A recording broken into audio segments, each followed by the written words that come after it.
Good evening and welcome to our meeting. Let's stand for the Pledge of Allegiance, please. Please join me in the Pledge of Allegiance. I pledge allegiance to the flag of the United States of America and to the republic for which it stands, one nation, under God, indivisible, with liberty and justice for all. Thank you. And if you'd like to remain standing, Amy from First Assembly of God is here with us. Let's pray. Heavenly Father, we come today with grateful hearts, thankful for our leaders, the staff, and the 29 Palm citizens who are all here and committed to the well-being of our community. We ask for your divine wisdom to guide tonight's discussions and decisions. Help our leaders to prioritize what is just, fair, and beneficial for all residents in our city. May everyone's words be constructive, and may their decisions reflect your love and compassion. We pray for everyone's ability to listen to one another with open hearts and minds, celebrating differences and working together in harmony. Let every decision made here today be rooted in honesty and integrity, ensuring the welfare of every citizen of 29 Palms. Help each person to have courage to stand for what is right. May we all be instruments of your peace, fostering goodwill and positive change within our city, and lead to actions that uplift and support all members. May all of us here strive for justice, equality, and equity, and a greater good for everyone, especially those who are vulnerable and most in need. And we do pray for those facing challenges, for those who are struggling, seeking help, or longing for hope. Maybe the efforts here tonight address their needs and lead to meaningful solutions. Thank you for your blessings and for the opportunity to be stewards of this city. May your light shine in the work and guide our community towards a bright future. And bless their efforts tonight, and may it be fruitful. In your name we pray. Amen. Thank you, Pastor Amy. Okay, roll call, please. Councilmember Wright, Here. Councilmember Scott, oh, I'm sorry, Councilmember Woman Ramirez. Here. We're not here today. Councilmember Bildering. Here. Mayor Pro Tem Scott. Here. Mayor Mintz. Here. All present. Okay, thank you. There's no closed session announcements. There is a change to the agenda. We will be adding an update from Building and Safety. They'll be under awards and presentation. They'll be the first presentation. Oh wait, I gotta read this first. Okay, sorry.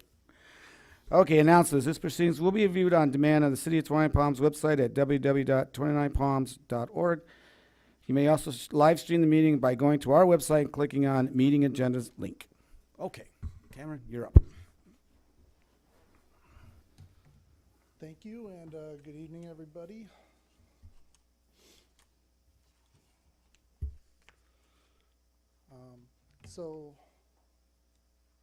My name's Cameron Hepperly.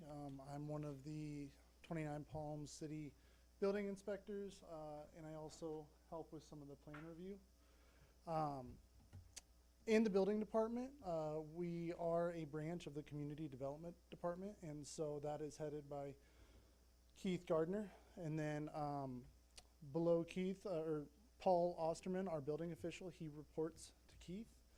And then below Paul is Michael Cummings and myself. And so Michael and I share the duties of doing the building inspections, doing all the plan reviews, as well as processing all the building applications for permits.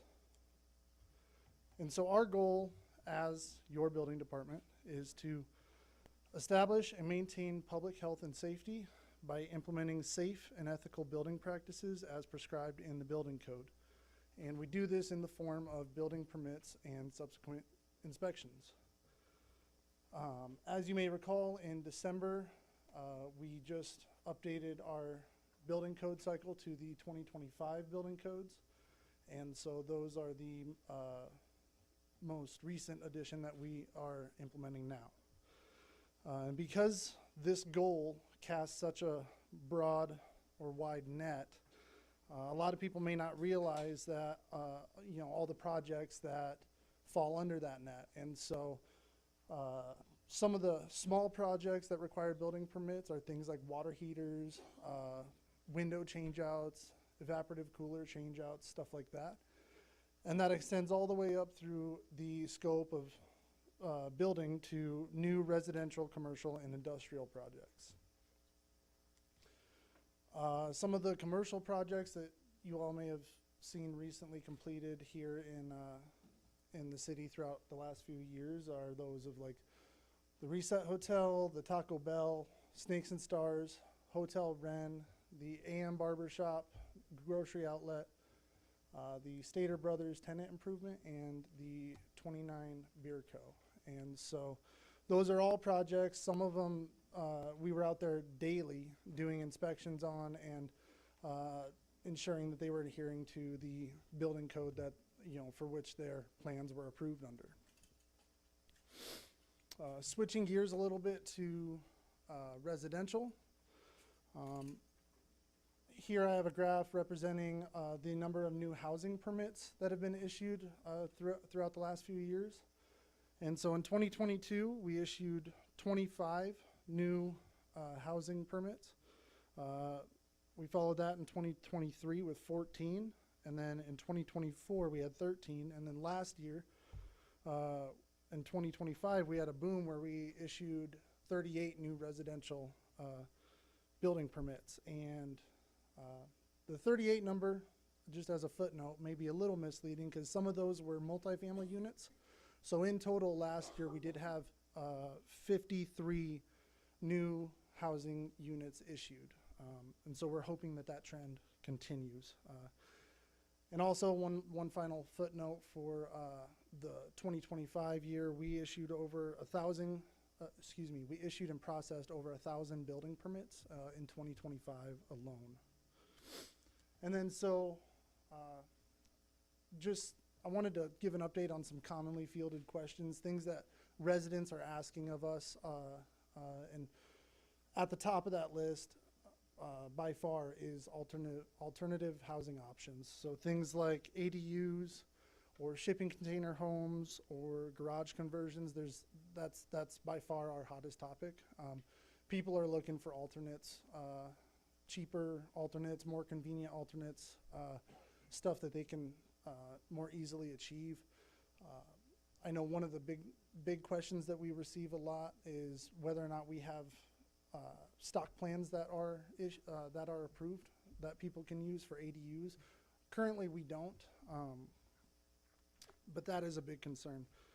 And then following that, as everyone has seen in the last few years, we have flood zones, and flood mitigation has become a really big topic, rightfully so.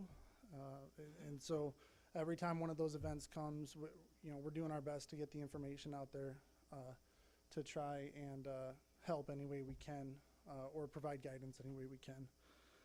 Accessibility, ADA accessibility issues, a lot of our businesses have been faced with that recently. And so we've been fielding a lot of questions relating to that. And code updates just in general. Like I said before, we just updated to the 2025 edition of the building codes. And so, with each update, there's things that are updated that unless you read the code or are familiar with the code, you may not catch that. A good example of that is shipping containers used for storage. This was updated in 2022, but shipping containers used for storage now require permanent foundations. And then another new thing for the 2025 building code is that new pools require electric heat pumps as their primary source of heat. And so gas or propane is no longer allowed as a primary heat source. And so those are some of the things that people are asking about, and is a surprise to them when we let them know on their plan reviews. And then lastly,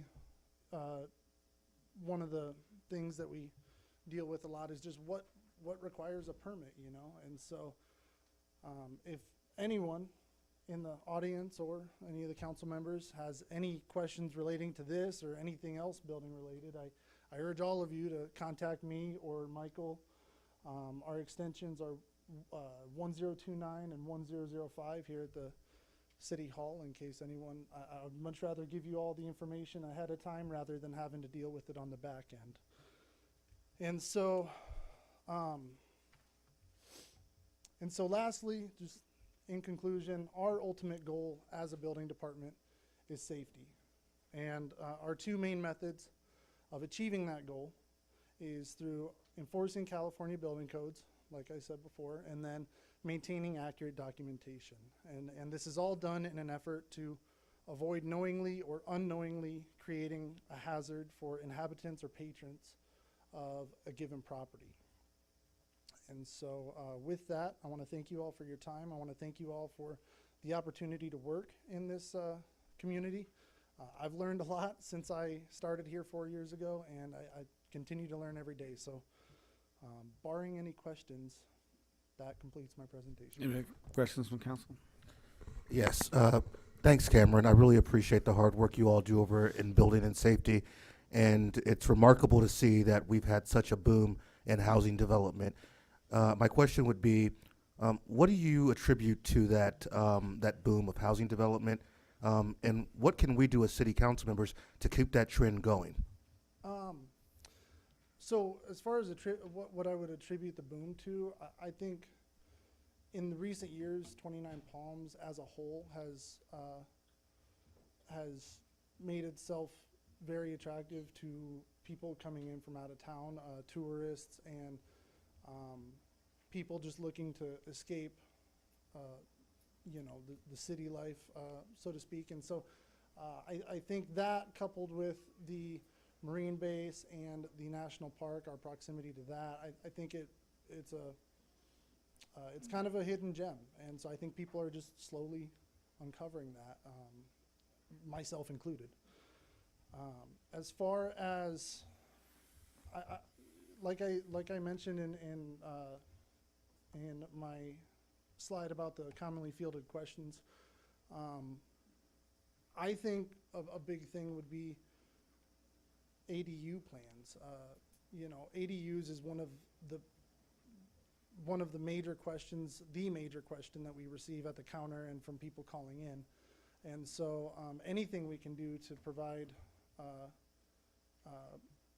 easier, cheaper housing to the residents, I think that's great. So yeah, Thank you. thank you. All right. Thank you, Cameron. Thank you. Go to class. Oh, you're missing it just for us? Okay. All right. Thank you, Cameron. All right. So our next is a proclamation recognizing March 2026 as Irish American Heritage Month. Is there any Irish immigrants out there? American? Oh, good. I can give you this proclamation. Okay. Irish immigrants who sought a new beginning in the United States arrived on our shores with hearts full of hope and dreams of the future. As they build their lives, they helped build America, never forgetting where they came from, always remembering the courage and pride they sought with them from the old country, and passing these traits down with each generation. And whereas pride lives on today in the hearts of Irish Americans across our nation, it lives on in business owners, scientists, and labor leaders who dare the Irish belief that everyone deserves to be treated with dignity. Whereas Ireland and the United States have forever bonded together by our people and our passion. Everything between us runs deep. Now, therefore, resolved that the City Council of 29 Palms does hereby proclaim March 2026 as Irish American Heritage Month and calls upon Americans to celebrate the achievements and contributions to Irish Americans to our nation in appropriate ceremonies, activities, and programs. Dated on 10th day of March 2026. So, did you want the proclamation? Well, I am very Irish. Okay.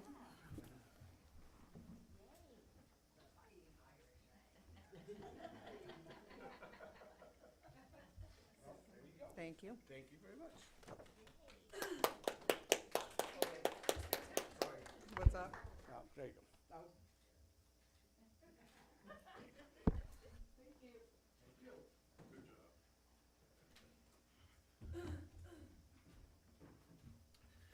Okay, so there's also, we're declaring March 2026 Women's History Month.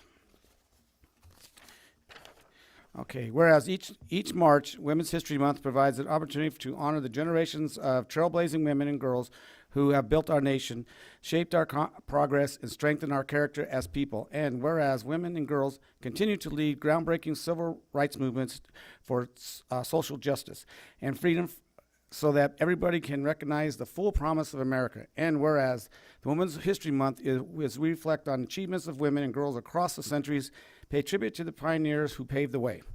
Let us remit on the fight of help recognize the deeply American vision of more equal society where every person has a shot at pursuing the American dream. In doing so, we will advance economic growth, our health and safety, and the security of our nation and the world. Now, therefore, be resolved that the City Council of 20 Palms hereby proclaims March 2026 as Women's History Month and invites everyone to learn more of the vital contribution of the women of our nation's history, dated this 10th day of March 2026. And Mary Kay, Sherry, would you like to meet me there?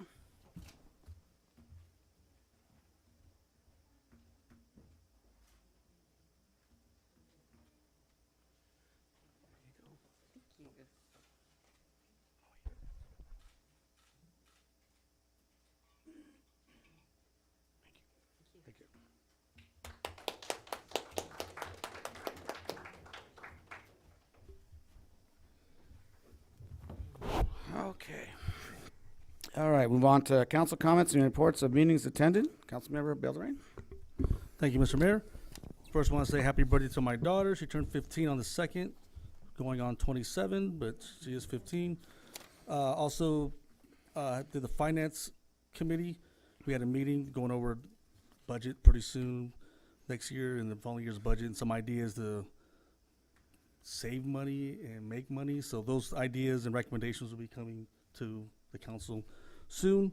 And a lot of it has to do with what happens tonight also. So basketball all-stars and needles. We got a lot of our young athletes coming back with some hardware this weekend. So good on them. And just continued meetings with some solar issues, the solar issue in children's safety. And that's all I have, Mr. Mayor. Thank you. Thank you. Councilmember Ramirez. I met with a representative from NPHS to discuss their purchase of Habitat for Humanity San Bernardino. I attended the San Bernardino County Office of Homeless Services Housing and Homeless Summit. I also met with our area representative from SoCal Edison. I met with Inland Housing Solutions. I attended the Unity Home fundraiser to combat domestic violence, specifically in our teens and youth with domestic violence and dating. And I also met with the Budget and Audit Subcommittee. And then I met with constituents about housing issues and sales tax concerns. And with March as Women's History Month, I'd like to take a moment to recognize the incredible women that are leading our homes, our communities, and our government. Your voice matters, your strength inspires, and your future is brighter because of you. I would also like to extend a sincere thank you to City Manager Dr. Stone James, Mayor Mintz, Councilmember Wright, and Councilmember Bildering for their guidance and for sharing their knowledge and experience. Your leadership helps ensure that City Hall and the dais remain a place where women know that they are welcomed, respected, and encouraged to serve. That's all, Mr. Mayor. Thank you. Councilmember Wright. Thank you, Mr. Mayor. First of all, I better wish my sister a happy birthday. Her birthday is in March. So happy birthday. And also, I got the opportunity to go down to Needles, to the All-Stars. And I'm telling you that the coaches and the kids represented 29 Palms very well. We took 5 teams down there. We took 3rd and 4th grade boys, 5th and 6th grade boys and girls. Boys and girls. And we took 7th and 8th grade boys. And every last 29 Palms team was in the championship game. Oh, nice. Every last one of them. And the 3rd and 4th grade boys took first place. And the girls took second. The 5th and 6th grade girls took first place, and the boys took second. And the 7th and 8th grade boys took second. Every last one of them made it to the championship game. So they represented well, and they played hard too. So it was a hard-fought battle. The teams that won did not just win; they had to earn it. So hats off to them. Yeah, that's all I got, Mr. Mayor. Thank you. Mayor Pro Tem Scott. Thank you very much, Mr. Mayor. I also want to just say I appreciate all of the women of our community too as well for Women History Month. I did participate in a fundraiser by Women of Color Global at the Freedom Plaza. It was the Night in Harlem Murder Mystery Dinner. It was well attended. Over 150 of our community members got to participate in that really nice evening. I met with constituents about various issues regarding solar, flock, and housing and homelessness. Thank you very much, Mr. Mayor. Thank you. Okay, so Wednesday I went down to the San Bernardino for the SBTCA meeting, talked more about Measure I. I was at the Historical Society. They had a meet with the general, came and spoke. There's about 25 or 30 people there. It was very informative. I also met with the SCC government rep.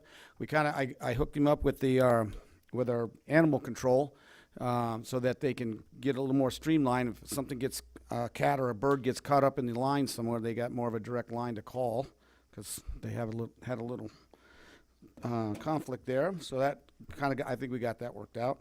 Also helped with the food fine. They got 40,000 pounds of food on Thursday, and that was donated by the Latter-day Saints. We helped unload that. And then on the sporting event there, we got high school fast pitch softball is in full swing, and we beat Desert Hot Springs today 12-2. So that's why my little voice is a little screwy, because when I'm coaching a game, it gets a little wonky. So, but other than that, we're good. So thank you. Okay, consent calendar. All matters listed on the consent calendar to be considered routine by the City Council will be reacted in one motion in the form listed. Any item may be removed from the consent calendar and considered separately by the City Council. The public may be given the opportunity to comment on the consent calendar items prior to the City Council action. Okay, does anybody want to pull any items from the council? No? Anybody from the public would like to make a comment or like to ask about anything on the consent calendar? We have none? Well, wait, we're looking. None? Okay. All right, bring it back to council. Looking for a motion? I'll move this consent calendar. Second. Okay, I have a motion and a second. Any other discussion? Hearing none. Roll call vote, please. Councilwoman Ramirez, Aye. Councilmember Bilderrain, Aye. Councilmember Wright, Aye. Mayor Pro Tem Scott, Aye. Mayor Mintz. Aye. Approved 5-0. Thank you. Okay, we had no items removed. We have no public hearing. A discussion, potential action item, City Council salary increase.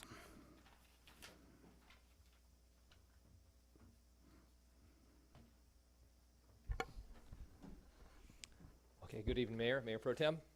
This evening's action item is about your compensation. If you'd like to move to the next slide, thank you so much.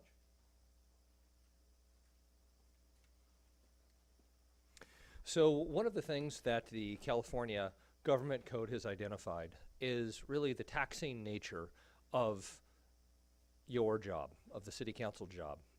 And there's specific language in section 36516 that allows for council members to receive compensation. And in recent years, they have expanded that. They have provided a much needed update.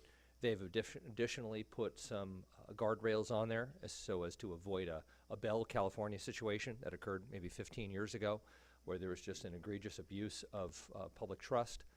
And so in that, they have identified different ways to increase the council salaries, and they've come up with some guidelines and some, like I mentioned earlier, guardrails.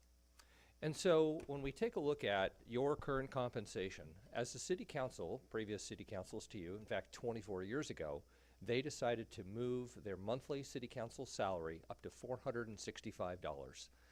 And that $465 has remained in place ever since. So 24 years, it has remained the same. There have been no increases to the City Council salary.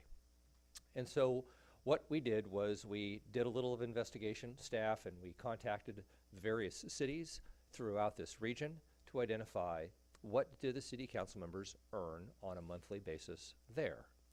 And so as you see here, the average is $975 a month. 29 Palms is currently at $465, and so the difference is about $510 that this council is not receiving. And one of the things that I'm certainly this council knows, and I would imagine the bulk of the audience know, that your time up here during these meetings is actually the smallest amount of time that you spend as a council. Really, the big time commitment that the council has is during your weekends, during the evenings, maybe even fielding phone calls during the day. And so it's not 2 or 3 hours twice a month. It's substantially more, especially if there's committees, if there's different causes that you're working for. And so as we did some additional analysis, in fact, I pulled up on the Minneapolis Federal Reserve, I did a calculation on, just based on the cost of living CPI, how much, if you were to remain the same, what is the equivalent of $465 back in 2002, what is that worth now? And that is worth about $832, really probably $850 per month, if you were just to adjust it for CPI. So that was, I checked that on 2 different sources. And so Government Code 36516 provides 3 pathways in order to increase city council salary. The first is an equation. The second is to take a look at the city's population. And then the third is through CPI increases. Both myself and the city attorney weren't really comfortable with using CPI because it has been so long since there's been an increase. Just felt that that was not the prudent way to go. And so the first one, the calculation, that was pretty simple, and that is 24 years since the last council increase times a 5% increase per year, and ultimately that would work out to $1,008, according to Government Code 36516. That is a legal amount that the city council could choose to compensate themselves for your time and your talent serving in your role. The second is through the use of the city's population, and that is, as you see, very straightforward. Take a look at your population. If you're under a certain number, then that's the number. So in our case, we are under 35,000 residents, so then that would be $950 per month. And so we move on to this last slide. So it is staff's recommendation that the city council elect to bring their monthly salaries current to what the state guidelines are and current to what other cities of similar size are compensating the council. However, that is completely up to the council. So with that, I'll conclude my presentation and happy to answer any questions. Thank you. Any questions? Yes, Mr. Mayor, thank you. Dr. Stone James, I really appreciate that you did this research.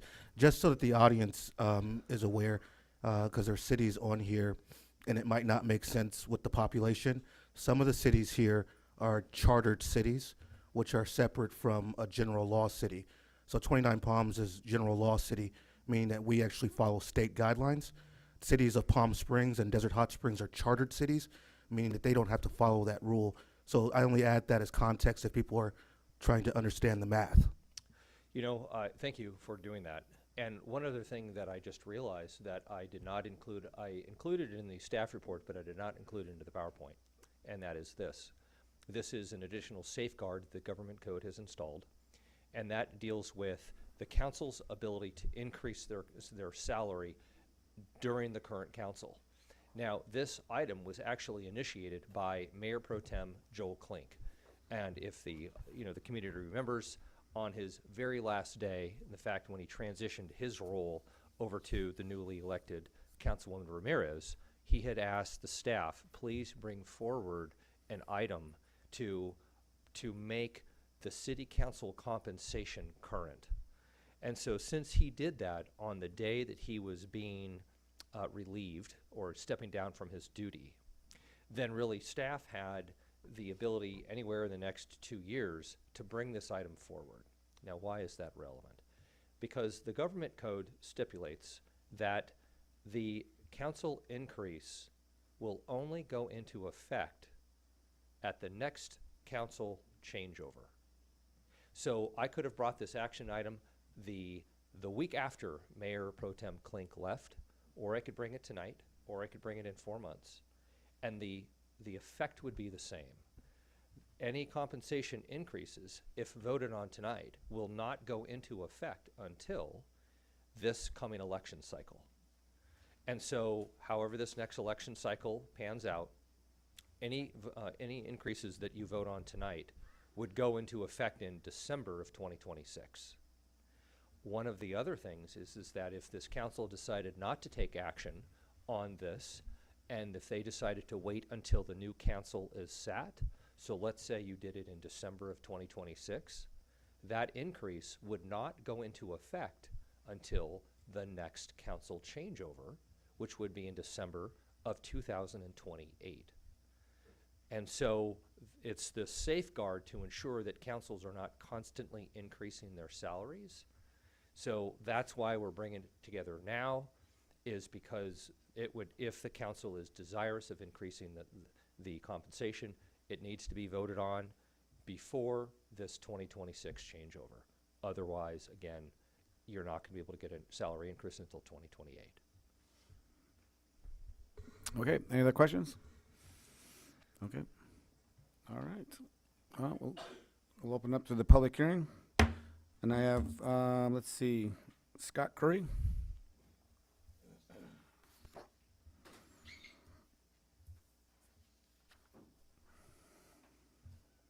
Good evening. I'm in full support of you getting the maximum. I know it probably at a very minimum, each of you put in 40 hours a week. So it's pretty shocking what little, you're not even being compensated for expenses currently. So I thought $950 was the maximum, but if you could vote $1,080, if it was me, I'd do $2,000 a piece. I think you're worthy of that. The community expects wonderful service and you're delivering that.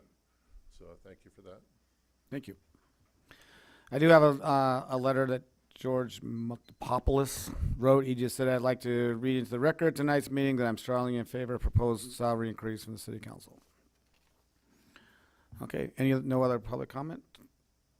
Oh, we have a slip back there from. Sorry, I forgot that. Oh my gosh.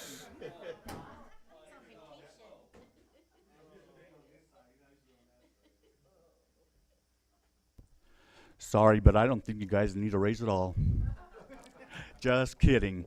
When I did this in 2024, like the city manager said, that was like 24 years of $465 a month for the council member.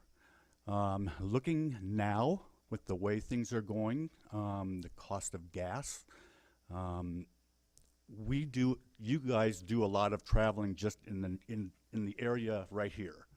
And you don't get paid for that because we never submitted a form to get reimbursed $4.25 or whatever it was, but now it would be a lot. So I think this money that you're getting now is going to help you with the extra expenses that you accumulate while you're sitting on a city council. Just so that the people know that they do get paid back gas mileage if they go to different meetings out of town. But when they usually go here in town, I know I didn't. I don't think I ever put in for any gas money or anything for driving around to do our business here in town. So, but the gas is now going to be expensive, and I really and truly feel that you guys, I like the idea of him saying 108, but I think the city of 29 Palms residents would say 950 is a good amount. So I hope that that's what you guys come up with, and good luck. Thank you. Okay, no other slips? Okay, bring it back to council. The only comment I want to make, though, is Banning, Beaumont, Yucca Valley all went to the maximum, but their budgets are a lot higher than ours. So that's a comment I want to make as far as when we decide if we're going to increase this or not.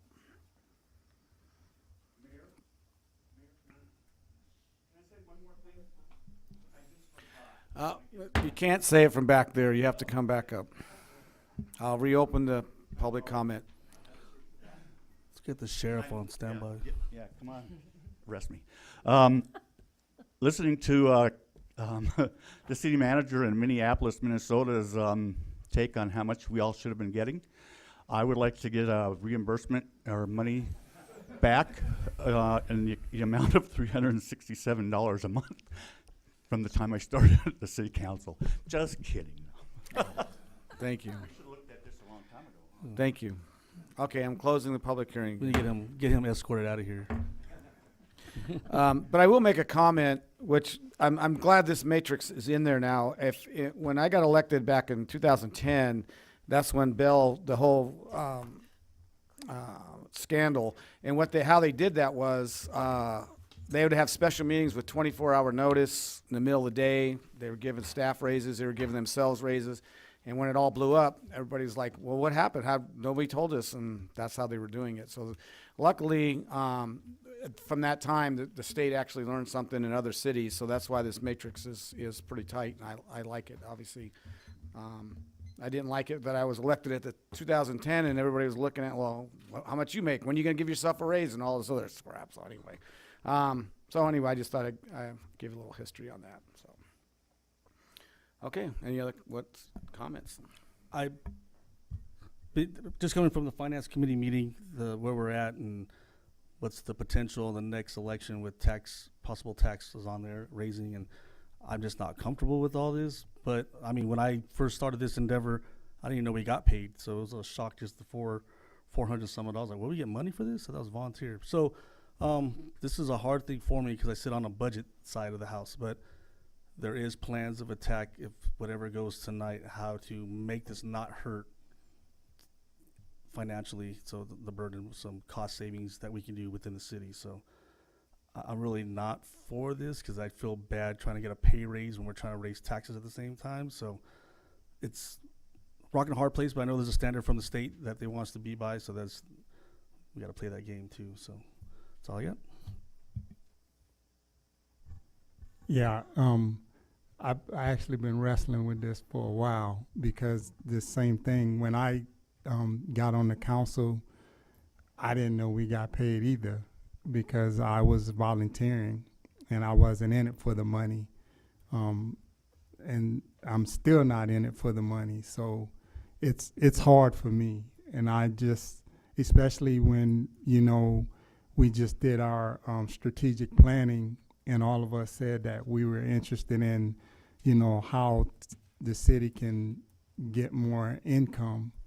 And then now we're saying, okay, well, first let's give ourselves a raise. I don't know. It's hard for me.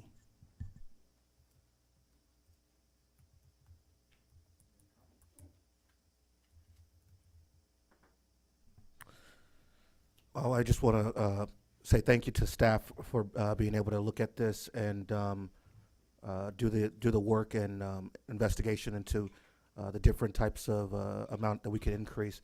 I definitely understand that we have a budget and that the budget is tight, and but I do believe that we give raises for staff members as well, and I know they spend a lot of hours and hard work, and they're well deserving of those raises as well.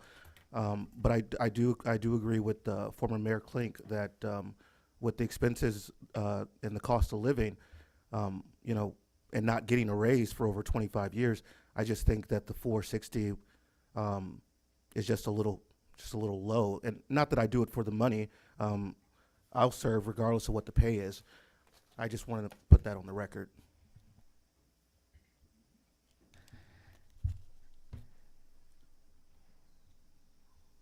I'm a firm believer that leaders eat last, and that's the best way to lead.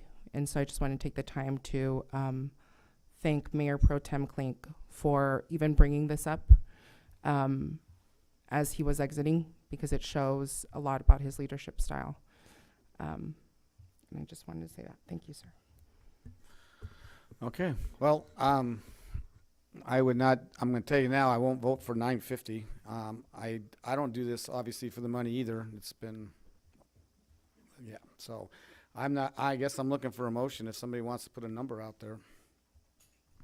I'm going to make a motion to increase the salaries to $825. I'll second that. Okay, I have a motion and a second. Any other discussion? 825, you said?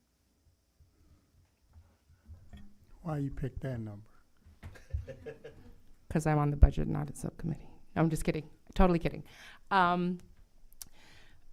It goes back to some math that I did in my head based off of, like, Mayor Pro Tem Klink said, you know, gas expenses, mileage, sometimes for me, childcare. My husband's in the military, he's not always here.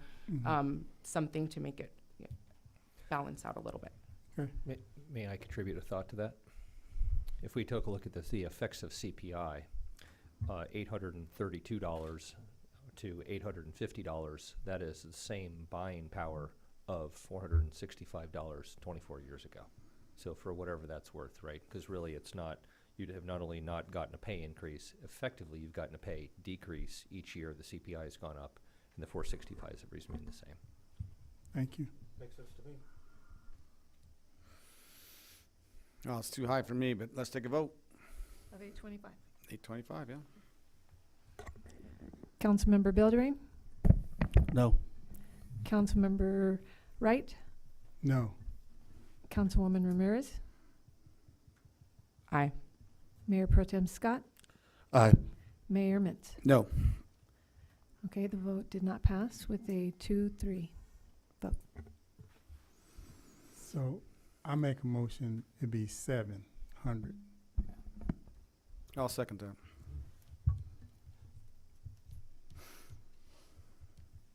Mayor Yep. did, okay. Councilmember Wright, Aye. Councilwoman Ramirez, Aye. Councilmember Bilderine, I need to draw this light out. Aye. Mayor Pro Tem Scott, Aye. Mayor Mintz. All right, Approved 5-0 thank you. for an amount of $700. Okay, future agenda initiated items. Anybody got anything they'd like to add? Yes, Mr. Mayor, I'd like to make a future initiated item. I would like to request a future agenda item to discuss establishing guidelines for the use of City Hall meeting rooms by elected and appointed officials for official city business. Second. Okay. Did you get all that, Cindy? Okay. Okay. Nobody else? Okay. Okay, now we're at the public comments. All right. This is time for the public to address the city council on issues within the jurisdiction of the city council that are not on this agenda. All comments are to be directed to the city council shall not consist of any personal attacks. Members of the public expect to maintain a professional and courteous decorum during their comments.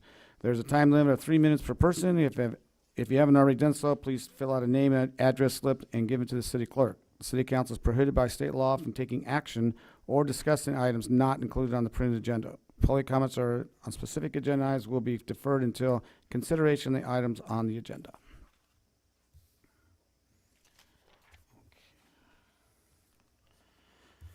Okay, I did have one electronically, and it was by Bertie Nixon, and she just requested to read that she is,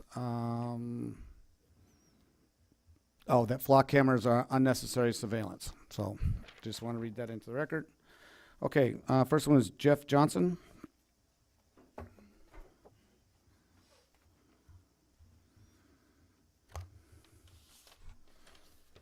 Good evening, council members. Mayor, I'm Jeff Johnson.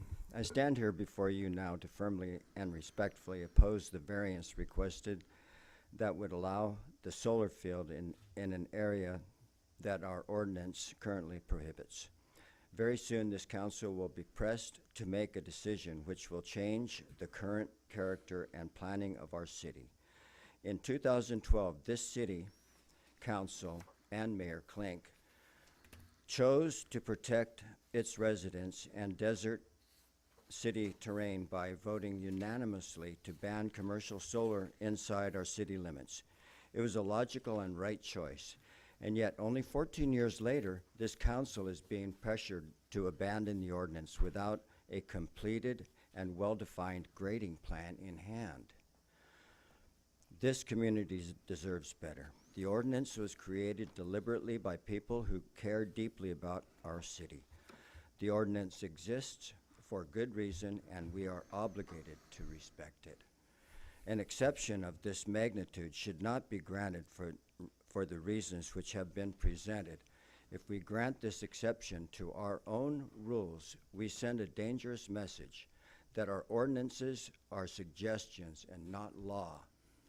That community standards are negotiable. I urge this council to hold the line and do not vote without a complete grading plan and a clear impression of how the landscape will change. And I very much encourage everybody to go stand on the intersection of Sunrise and Samarkand and look west and imagine the chain link fence and the solar farm and the amazing change of landscape that will occur. You can only see it, and you can see it well, from the east side of the project. Just driving down the road, it's clear as day. Is one place, at least one other place, you can really see it. And walk that road, walk Samarkand, and get an impression of what will happen to our neighborhood. And so really do, everybody, I encourage everybody to walk there. Thank you. Thank you. Alex Garcia.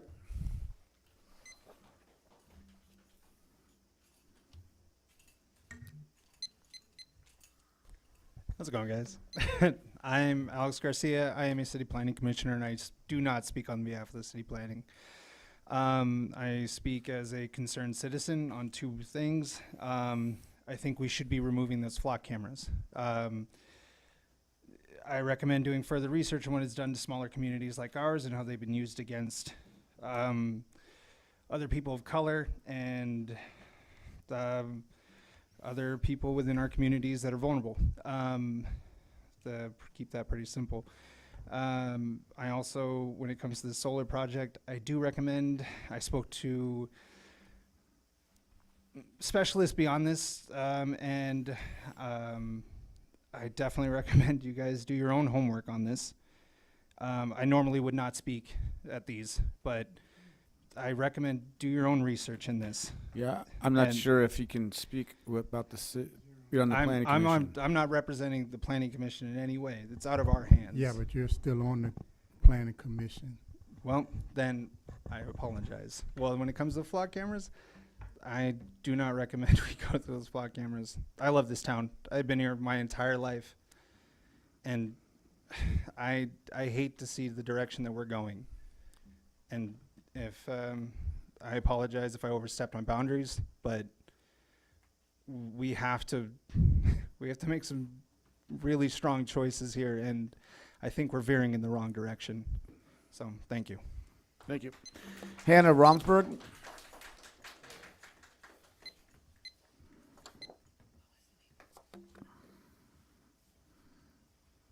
Hi, my name is Hannah Romsberg. I live here in 29 Palms. I'm here to just speak to you guys because I oppose the flock cameras in 29 Palms, and I also oppose the E-Group solar project.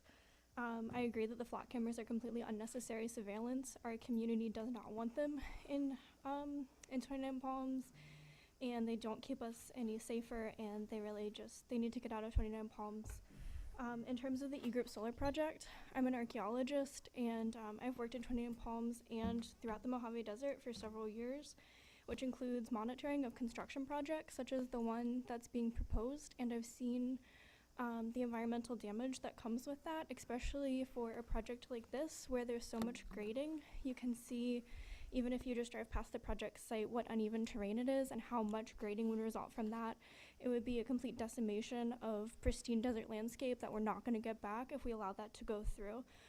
It also would present a very serious health risk in terms of the dust. Again, I've worked on projects like this, so I've seen it firsthand. With all that grading, even with water trucks going through constantly, it wouldn't help mitigate the damage. And I'm not just talking about valley fever, like so many people in the city planning commissions have come up to speak about, but just the dust itself is really going to be detrimental to the health of the most vulnerable people in our population, the elderly, including retired veterans here, children, and people with respiratory issues. So, yeah, just given the health and well-being of our community and the beautiful desert that we live in, which is a huge draw to 29 Palms, I strongly oppose the E-Group solar project and flock cameras. Thank you for your time. Thank you. Jess Drake.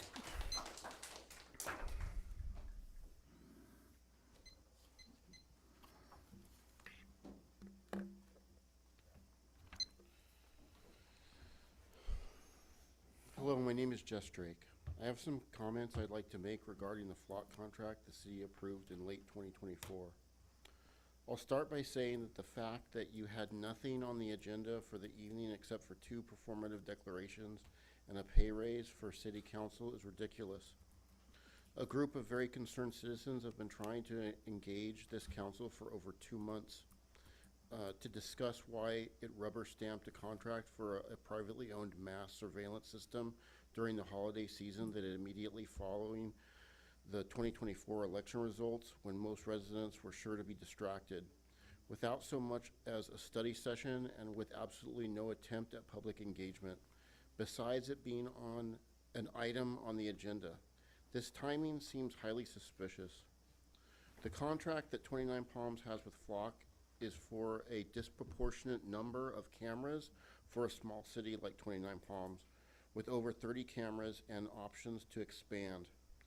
One has to wonder exactly what did the citizens of 29 Palms do to deserve to be under such heavy surveillance at all times, not to mention having their constitutional rights violated by what amounts to constant warrantless searches and having their personal data and whereabouts put at risk by faulty security measures and unethical police. And let's not pretend there aren't plenty of those to go around. However, even with most of the city unaware of what the city council was about to approve back in the last 2 months of 2024, there were still concerns voiced about privacy by several community members who were in attendance, as well as at least one member of the council itself. Despite these concerns, it was approved in December of 2024 with no further discussion or public input and has been partially installed. I find it extremely disrespectful and completely unacceptable that this council continues to refuse a dialogue about the city's contract with Flock Systems. Concerned residents have come to you in good faith and spoken at every city council meeting for over 2 months now, presenting the council with new perspectives, compelling facts, and expert opinions, as well as a poll in the High Desert Star that clearly indicated that roughly 70% of the Morongo Basin does not want Flock. We also have a petition to remove Flock Systems from 29 Palms that now has over 600 signatures. I think this may be a good time to end this comment by mentioning that 3 out of the 5 council members are up for re-election at the end of the year, and that the city manager performs their duties at the pleasure of the city council. Thank you. Okay, thank you. Heather Drake.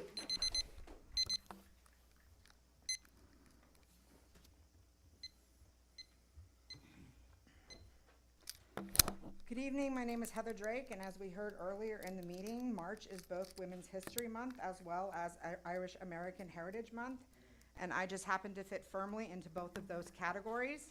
My maiden name is Kelly from the Gaelic O'Callagh, which means warrior, and as an Irish American woman, I feel fully qualified to say that both of these recognitions by the council feel performative and quite frankly like an insulting farce. Given the attacks on women's rights we are currently seeing in this nation, the Irish people's history of being brutally colonized and then discriminated against when we were forced to migrate to the U.S. to avoid starvation, and in light of the human rights violations that ICE is currently committing against immigrants and citizens alike at this very moment, it feels shameful and hypocritical, not to mention it's just a waste of time. I am astounded that this is what the council decided to focus on this agenda, when the critical issues are all around us that desperately need attention. Our government has literally been taken over by fascist authoritarian regime, headed by pedophiles and funded by psychotic billionaire tech bros, the very same tech bros that you voted to allow to track our every move. I don't understand how you can all just sit there and act like nothing is wrong. Has a single member of this council reached out to our congressional representative, and I use that term loosely, Jay Obernazi, to ask him if he is going to do anything at all about, as a gang of warmongering thugs crap all over the Constitution and the workers of this nation and drag us all into a third world war. Although honestly, I've asked him this several times and it's pretty clear he just intends on licking Nazi boots and lining his pockets. What do any of you have to say about the billions and billions of our tax dollars that are being used to bomb children in Iran because Israel commands it. This regime is deeply disrespecting and abusing our service members by using them as pawns and disposable cannon fodder in an illegal war that Congress never approved. Do any of you have anything to say about it? Everyone claims to care about the troops so much, but you sit back as they are being sent off to die in a meaningless war fueled by blackmail, sex crimes, pedophilia, white Christian nationalism, imperialism, and greed. This council's willingness to approve and then defend taxpayer money being spent on leasing privately owned mass surveillance systems that are already being misused and will inevitably be used to track, oppress, and destroy opposition to those in power tells me everything that I need to know about the trustworthiness of every member of this council as well as the city manager. You are all choosing to align yourself with fascist authoritarianism, plain and simple. Ivor Drake.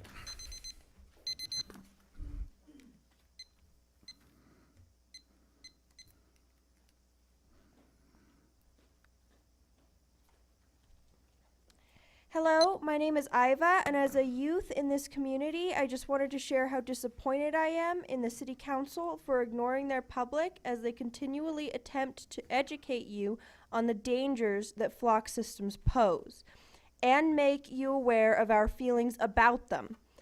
Whether you believe our factual evidence or not, I would have hoped you would listen to and respect the feelings of the people you represent. But I guess that was wishful thinking. By all means, prove me wrong. Thank you very much. Thank you. Russ Cohen. Con.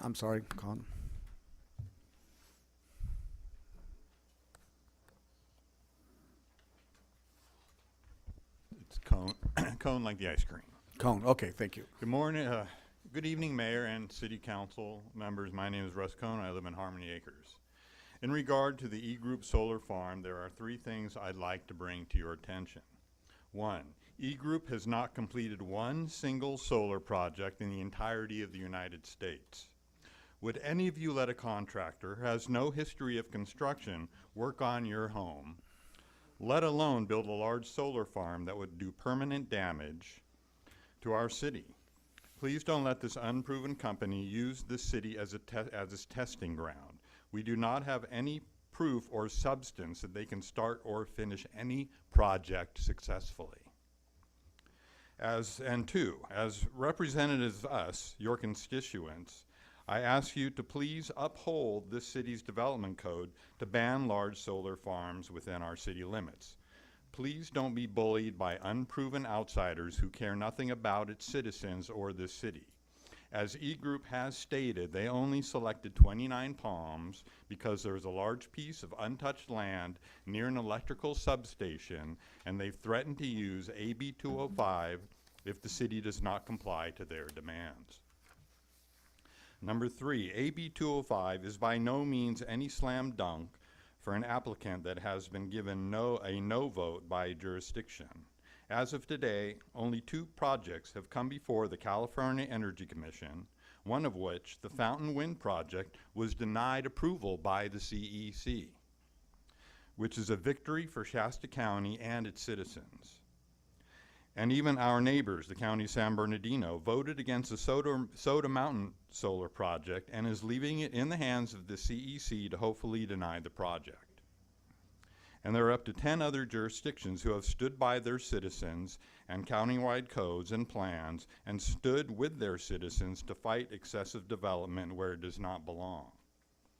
With this information, I ask you to please understand that any compensation package that you would receive from E-Group is not worth selling out our development codes, our citizens, and our city to this unproven entity. I ask you please to look at all the information you have and urge you all to strongly consider a no vote and uphold our city codes and standards. Thank you. Thank you. Gina Cone. I get it right this time.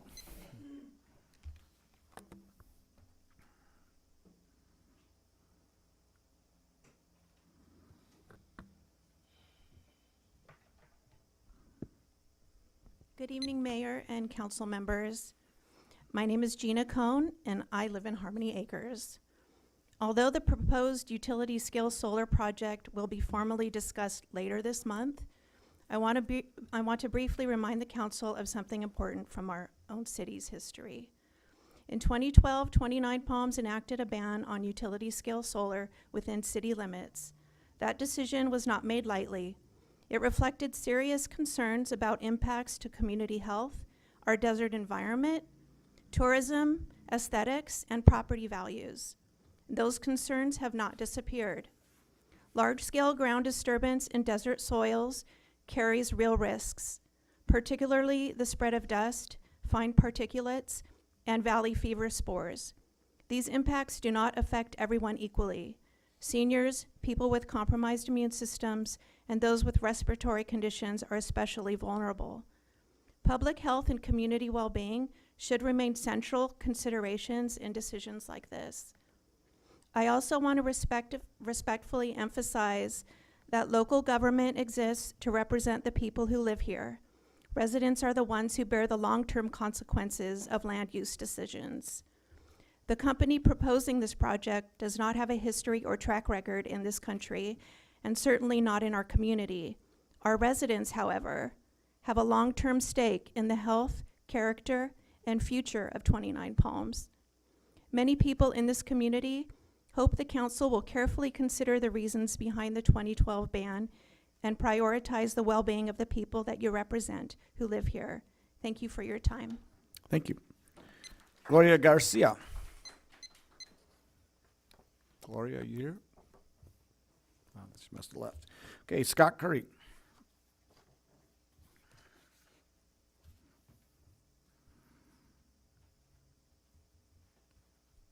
I didn't know Cameron was going to be here, but I already had it on my notes to thank the Building and Planning Department for their service.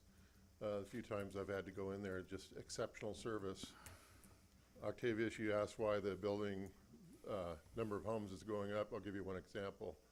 I have a builder building one home.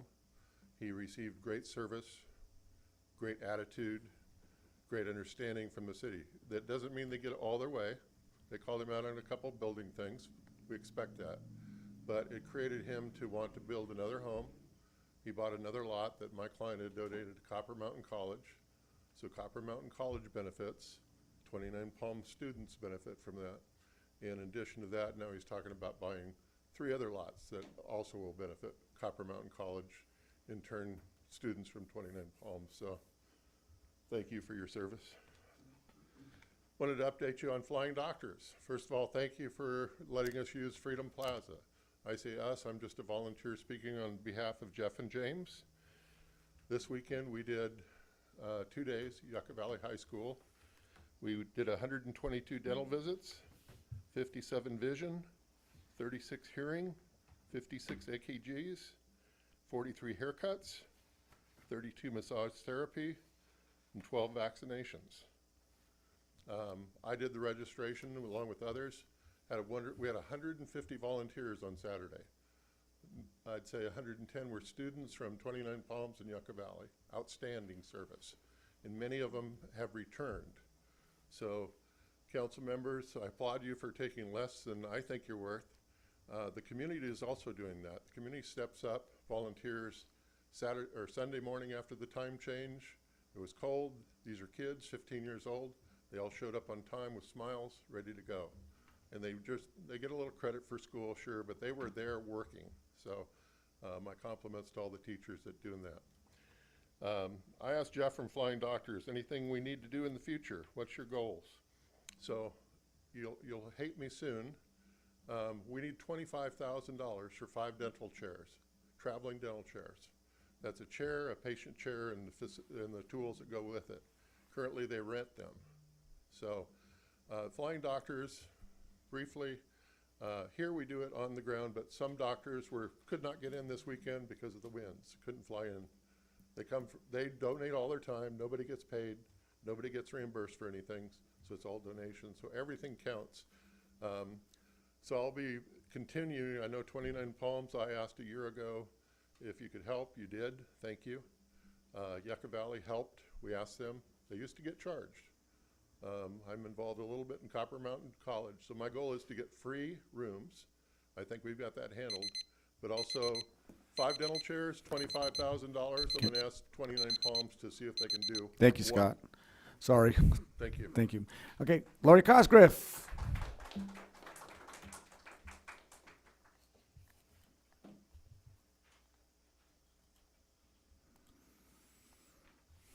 you. Good evening, Mayor, City Council, and citizens. I'm here on behalf of the 29 Palms Community Food Pantry to thank the Church of Jesus Christ Latter-day Saints for their recent contribution of 31,079 pounds of non-perishable food donated for distribution in the Morongo Basin to nonprofit groups helping families and individuals who are experiencing food insecurity.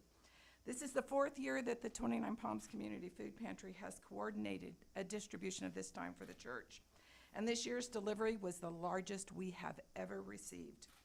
This year's donation is part of a partnership between the Church of Jesus Christ of Latter-day Saints and a congressional commission, America 250, celebrating the 250th anniversary of the Declaration of Independence.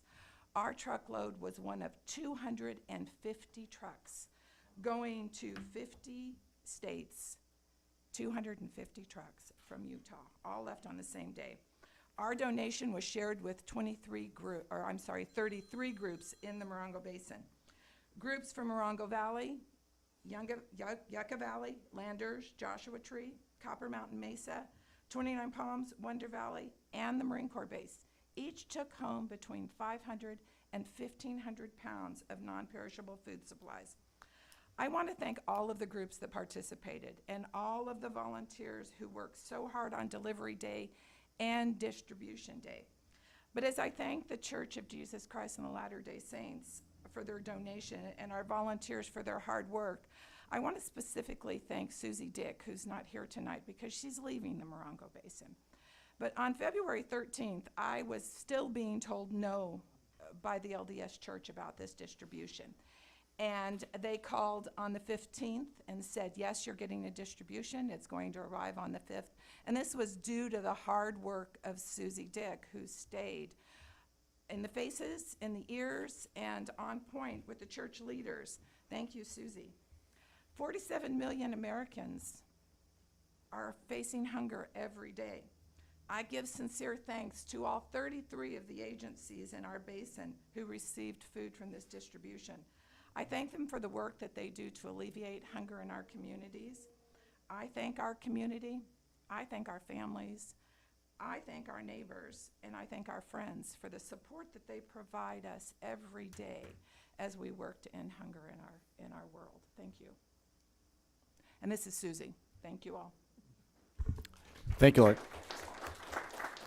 I stand corrected. I said 40,000. That's what I heard that day. So. That's what we thought we were getting. Oh, okay. The lady said 31. Okay. All right. Okay, Mary Kay Sherry.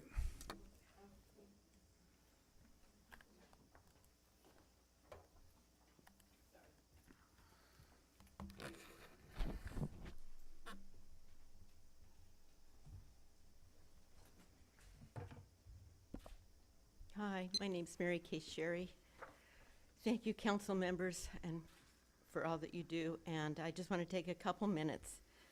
Lori's talk really hit me.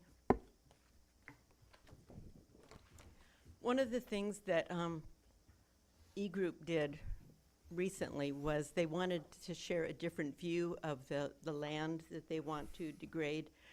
So they went to Indian Avenue and took a view from the north looking south.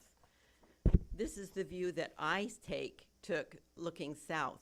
This is the hillside that will be destroyed if those bulldozers come in and cut away that land. You can't see this, but the residents who live north of the Big Wash will look down and see that.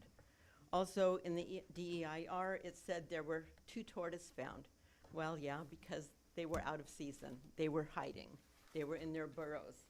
I have many pictures of these tortoise, and they live in that area. There are more than 2. Well, there are 2 in this picture, but I have others, and some of them were just no bigger than, they were smaller than my hand. So they live out there. And if they do start to build, they said they would translocate them. You can't do it if it's in the summer, if it's not the right time. And they don't always do well with translocation. The Marine Corps base did a great job with that. I don't know if you all got the email from Gretchen Grunt. She sent it to, I think, all of you, with a YouTube video from Robin Kobali, who has done a great job talking about our desert.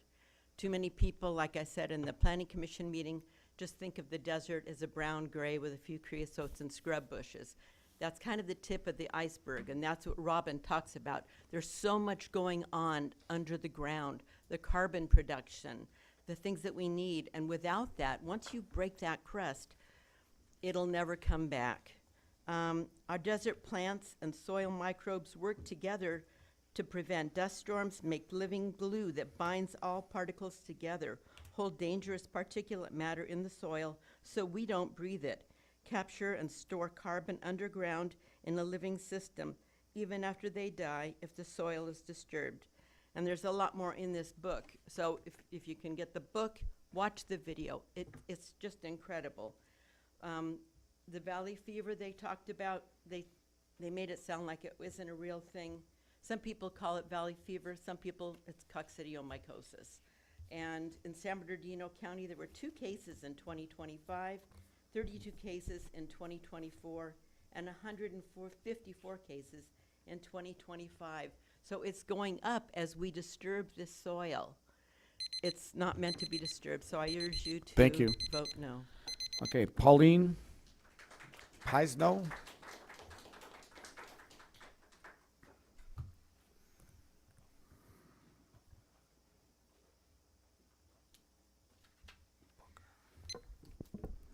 Hi, I'd like to reiterate what I said last time, that it is okay to change your mind. Flagstaff, Arizona canceled their contracts to Flock. Santa Cruz, California has terminated their contract following privacy concerns. Cambridge, Massachusetts canceled their contract in December of 2025. Eugene, Oregon, Mountain View, California, Windsor, Connecticut, Hillsborough, North Carolina, Staunton, Virginia, Mountain Lake Terrace, Washington, Olympia, Washington, Santa Clara County, California, Redmond, Washington, and Austin, Texas have canceled their contract with Flock. Because it's okay to change your mind. And also, since it's Women's History Month, I would like to bring up something by Coretta Scott King. It doesn't matter how strong your opinions are. If you don't use your power for positive change, you are indeed a part of the problem. Here's a statement, an official letter from the police chief, Mike Canfield, to the Mountain View community. I am sharing with you an important decision I have made regarding the City of Mountain View's Flock Safety Automated License Plate Reader pilot program and the values guiding my decision. I also want to thank you for the feedback we've received from the concerned residents about the city's pilot program. Effective immediately, all Flock safety cameras in Mountain View will be turned off. Like many of you, I was deeply disappointed to learn that Flock Safety did not meet the city's requirements regarding our data access control and transparency. The existence of access by out-of-state agencies without the city's awareness that circumvented the protections we purposely built and believed were in place is frankly unacceptable to me and the dedicated people of the MVPD. Furthermore, this vendor's lack of proactive disclosure is inconsistent with the standards the MVPD holds and the assurances we were given by the Flock team. I, in turn, gave assurances to the community that I now know were not grounded in the Flock system's actual practice. Community trust is more important than any individual tool. We know that the most vital asset in public safety is not technology. We know that the most vital asset in public safety is not technology. It is the relationship that we have with you and the people we are here to serve and protect. Again, I personally want to apologize to our community and thank you for your continued engagement and support. We will keep you informed as this process moves forward, and we remain committed to listening to, learning from, protecting, and serving you. Respectfully, Mike Canfield, Police Chief. It is okay to change your mind. Thank you. Booker Harp.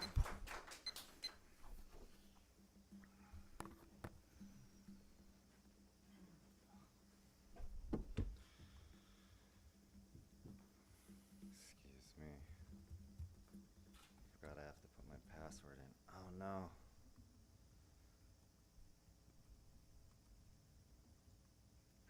Okay.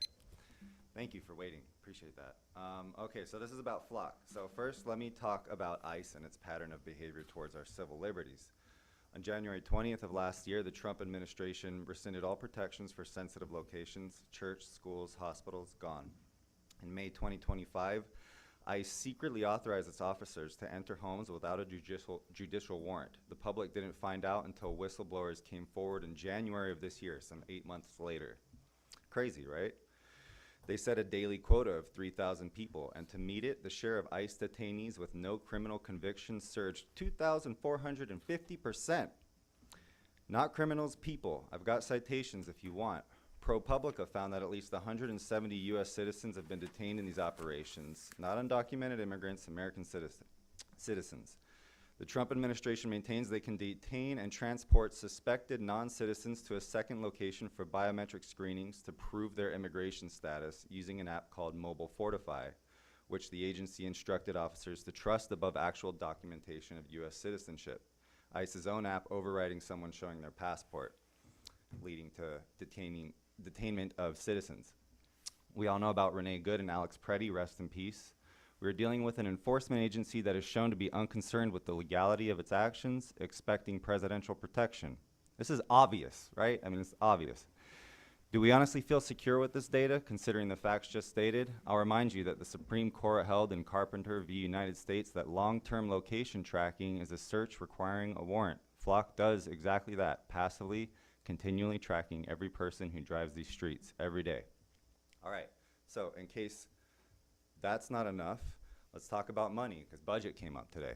Under federal statute 42 U.S.C. 1983, any citizen can sue the city, not an officer, the city, for constitutional violations. If your flock data is used in a wrongful stop, arrest, or to track someone's protected political activity, 29 Palms is the defendant. Cities have paid 6- and 7-figure settlements for far less. There's currently a class action suit alleging Flock allowed out-of-state agencies to search the San Francisco Police Department's database more than 1.6 million times. You're now holding a continuously growing database of resident movement. What is your breach protocol? Does your cyber insurance cover this? Because if that database is hacked, every resident is a potential plaintiff in a class action suit. Should be terrified right now. And the Flock contract itself, who owns that data? Does Flock retain rights to aggregate it? Does the contract allow federal sharing without your sign-off? Did your city attorney read every line and produce a legal opinion on our liability exposure? If not, why the hell not? I read today that the system doesn't even require two-factor authentication, and audit logs show at least 5 SBPD officers running searches 24 hours a day. That means their accounts are either being shared with unauthorized personnel Gretchen or Grunt, you're up.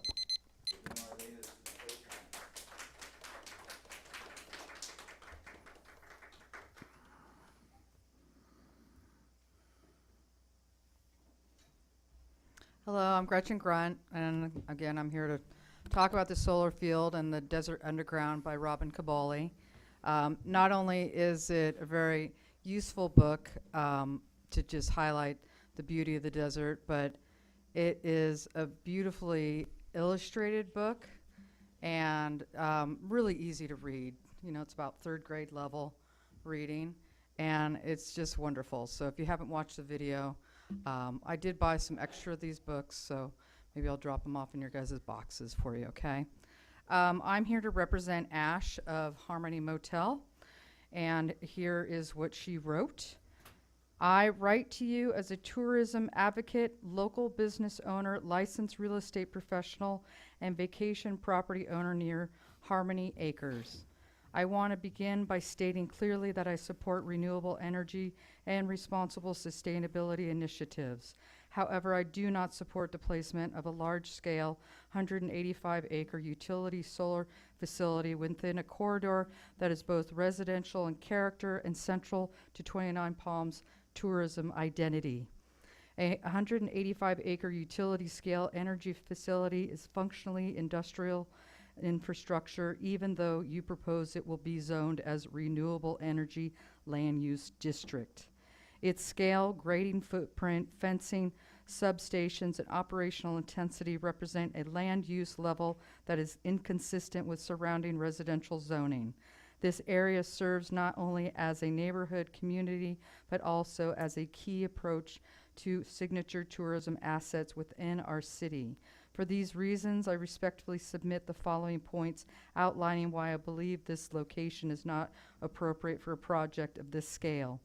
29 Palms deserves significant economic benefits from tourism related to Joshua Tree National Park, which serves as one of the primary economic drivers in the area. This is evident when viewing the city's transient occupancy tax, TOT revenue fixtures. In our city's adapted tourism marketing plan, Indian Cove Campground and the 49 Palms Oasis Trailhead are identified as signature tourism assets within our city's market positioning. These are not incidental locations. They are competitive advantages that set 29 Palms apart from neighboring communities such as Joshua Tree, Yucca Valley, Landers, Pioneer Town, Wonder Valley, and Morongo Valley. Hence, placing industrial scale infrastructure in a residential scenic tourism gateway contradicts our adapted tourism strategy and weakens our competitive edge. We are fortunate that these assets sit within our city boundaries. They are a cornerstone of our tourism economy and this proposed 185-acre industrial solar facility. Thank you. Thank you. Heather H. Heather H. Okay, come on.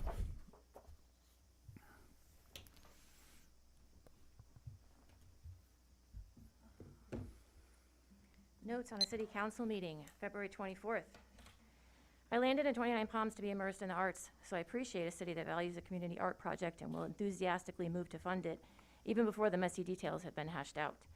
However, it's not lost on me that this council expressed more concern over the placement and possible destruction of tile and glaze than it has over the concerns for its constituents' safety.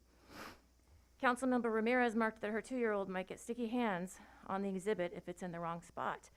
As a mother myself today, I'm more concerned about children being trafficked in a city that lets the government steal our data, track our every move. A government that quite recently exposed itself as a threat to children everywhere. We have new information about our leaders that cannot be ignored. And in those very files, the heads of tech, the heads of big tech, the creators of mass surveillance, targeted drone technology, digital ID, digital currency, the new cage for us all. Tested on Palestinians, then Venezuelans, now Cubans, Iranians, Lebanese, and already being used on dissenters right here in the good old USA. Ironically, new tech has historically been sold to us under the umbrella of either convenience or protection. Ring will help you find your lost dog. The Nest system can turn on your AC before you get home from work, while Alexa and Siri follow your every demand. And now Flock, which they love to say will keep the transients in check. What they never said is that much of these technologies were some of the early trainers of AI, learning from daily data theft with no consent from us. Your fancy programmable thermostat sued for having an undisclosed microphone inside. Alexa, not your assistant, she's your data collector. Even Pokemon Go, mostly marketed to children, was training AI for the new police state.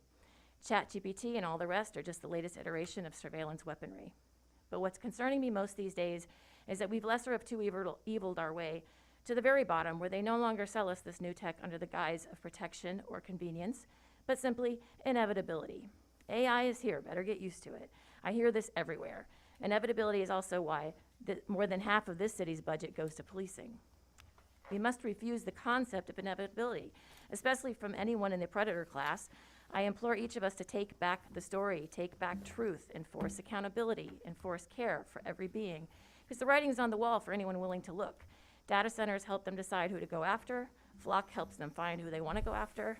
ICE and whoever else they deploy are building our occupation.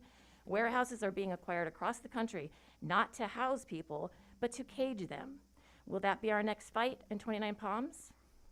As elected leaders, you need to refuse to be naive and complacent in the game of inevitability. You need to recognize your responsibility to us, the land we share, the freedom we claim to aspire to. Because if our rulers succeed in spreading fascism right into 29, it's either because our leaders have little understanding of history and basic pattern recognition skills, or they're complicit. Our values are not what we say, they're what we choose to do in service of humankind. All power to the people. Thank you. Okay, city manager update. Thank you very much, Mayor. So a couple wait. of things across. Stone, wait a second. Huh? When you, were you here when I was supposed to turn it in? Yeah, I've been sitting here the whole time. Okay, here, just give it to me. One more. Elliot Balsley. What is it? Elliot Balsley. Elliot Baldwin. Thank you. Sorry about that. I wanted to speak about the solar as well.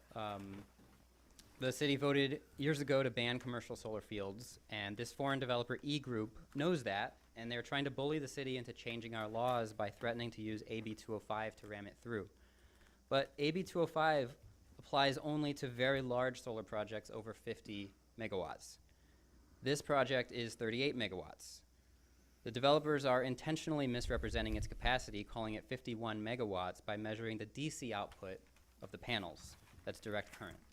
But as every electrical engineer knows, solar generation is always measured in AC. That's alternating current, because that's what feeds into the grid. We have raised this point in the planning meetings multiple times, and the developers doubled down on their assertion that DC measurement is acceptable because the law doesn't spell it out precisely. So I want to read here a letter from Eric Knight at the California Energy Commission. He says, "Thank you for contacting the CEC. The 50 megawatt threshold refers to AC generating capacity, the maximum continuous electrical output that can actually be delivered to the grid, not the DC module or nameplate rating. This interpretation aligns with long-standing CEC practice, which defines generating capacity in AC terms for all jurisdictional thresholds. A 38 megawatt AC solar project does not qualify for opting into the CEC's exclusive licensing authority under AB 205. So that seems pretty conclusive, and the developers know this. They know AB 205 won't apply here, otherwise they would have already done it. So follow the laws we already have and reject this project. The location makes no sense with the hilly terrain and the proximity to residential areas and all the health concerns everybody else has already mentioned. Now, about Flock, real quick, I just want to implore the City Council to please hold some kind of a discussion. Hold a town hall, put it on the agenda so the public can have a discussion about this. When the system was voted in a year ago, it was on the consent calendar, so there was no discussion. This topic is too important to be shrouded in secrecy. The government owes its citizens transparency. That's an essential tool for accountability. So we've been asking repeatedly, why don't you just put it on the agenda? Today, we had a very light agenda, only one item. It doesn't seem that hard, just put it on the next agenda. You can make time for it. Thank you. Thank you. Okay, now I'll close the public comment and city manager report. Thank you very much, Mayor. A couple of things that I thought the community would find interesting. Number one, our Public Works Department is out like they are every week, working in the community and helping clean up the community, but specifically, they are working on repaving. And over the next 2 days, today and tomorrow, they're going to be putting down 700 tons of new asphalt. And that's not the 350 tons they put down last week. And so I thought that's just absolutely amazing what they're accomplishing with essentially a 5-person crew. And then one of the things that Director Craig Stacey recently told me was that they put down between 5,000 and 6,000 tons of asphalt each season. And so pretty impressive. Senior Center had an opportunity to meet with Senior Center here earlier today, and Robin and her team over there are doing that really remarkable work. They, in collaboration with Miss Lori's food pantry, they distributed 300 boxes of food last week. And so just doing so much to positively impact the community. They've been working very closely with FSA to provide warm meals for the folks who visit the Senior Center during the week. And so just overall impressive. Theater 29, they have got a big new show. I was going to say presentation, big show, Cinderella. That's coming up. One of the things that previously the council has expressed interest in is Split Rock Bridge. As the community knows, that road is going to be shut down. And if the project stays on track, and there's always delays, but if it stays on track, that theoretically will reopen hopefully by the end of December of this year. If they can move it any faster, I'm sure they will, but generally speaking, there's always delays. And then one thing that I would mention to the community, because I think this really does make the community a better place, and that is that the city is working with Burtech to sponsor another community cleanup. And this next community cleanup is going to be happening on Saturday, April 4th. It is going to start at 7 a.m. to 12 p.m. to noon, so 7 a.m. to noon. And this is, again, Saturday, April 4th. And these are the types of things that Burtech will be accepting. Mattresses, yard waste, trash. There's going to be a shred truck, e-waste, appliances, scrap metal. They've got a separate facility for oils and paint and tires, so there's going to be no tires, no oil, no paint. But if you've got junk around the yard, I encourage you to clean it up, put it in a truck or a trailer, and bring it down. You can make as many trips as you'd like. And again, that's going to be the community cleanup on Saturday, April 4th, from 7 a.m. to noon, and that is going to occur at the Lucky Park Activity Center, the LPAC, over at Lucky Park. And that is it. Thank you. Mr. City Manager, I have a question regarding any updates I understand we might be doing an informational session or a presentation on flock. Do you have any updates on that? Yes, so I will reach out to the Sheriff's Department and see if that is something that they can do. I think that stereotypically the concern has been centered around ICE. They don't cooperate with ICE, and so there's probably not a lot for them to share, but I'm happy to reach out to them again. Thank you very much. Okay. All right. I'd just like to adjourn this meeting. We'll be adjourned to the regularly scheduled meeting. Will be held on Monday, March 23rd. Should have put my glasses on. Instead of March 24th. We have to do it on Monday instead of the Tuesday. So just be here on Monday, March 23rd. This meeting is adjourned till then.